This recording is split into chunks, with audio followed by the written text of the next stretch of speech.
தொடர்ந்து பாருங்க, ஆதரவு கொடுங்க. சின்ன மகள் தொடரில் இராசாங்கத்துக்கு எதிராக செயல்பட்டதாக கூறி வீட்டோட மருமகள் தமிழ்ச்செல்வியை வீட்டில் இருக்கிற காசட்டில் தங்க வச்சிருக்கிறாங்க. சேது மறு வீட்டுக்கு போகும்போது தமிழ்ச்செல்வியோட குடும்ப வறுமையை பார்த்து அவங்க வீட்டுக்காக ஒரு ஹோட்டல் வச்சு கொடுக்குறாரு, சர்ப்ரைஸாக கொடுக்குறாரு.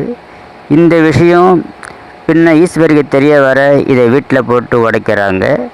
உங்கள் பையன் ஹோட்டல் வச்சு கொடுத்துக்கிறான் அவங்க மாமியார் வீட்டு குடும்பத்துக்குன்னு. அந்த ஹோட்டலை எப்படியாவது காலி பண்ண முடிவு பண்ணுற ஈஸ்வரியும் தாமரை எல்லாம் சேர்ந்து ஆள் வச்சு உடைச்சிடுறாங்க.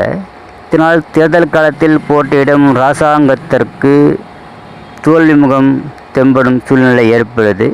எதிர்கட்சி வேட்பாளர்கள் ஆளை வச்சு இதை இராசாங்கம் தான் செய்ய சொன்னார்னு ஊர் பூரா பரப்பி தேர்தல் பிரச்சாரம் செய்ய முடியாத அளவுக்கு பிரச்சனை பெருசாகுது.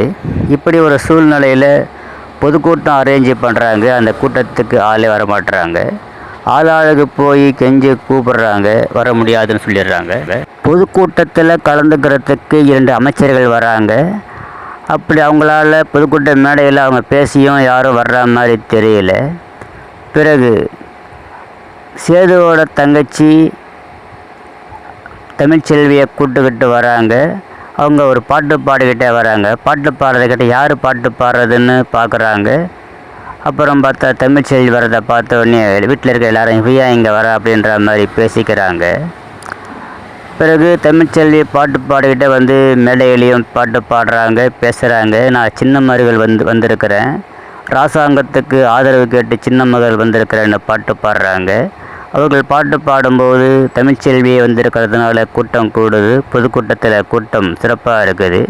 தமிழ்ச்செல்வியோடு சேர்ந்து கூட்டத்தில் இருக்கிற எல்லாரும் தமிழ்ச்செல்வியை கூடவே தேர்தல் பிரச்சார பாடலை பாடுறாங்க. ராசாயா வாராரு, நல்லது செய்ய போகிறாருன்னு பாட்டு பாட தமிழ்ச்செல்வி ஓட்டு கேட்குறாங்க.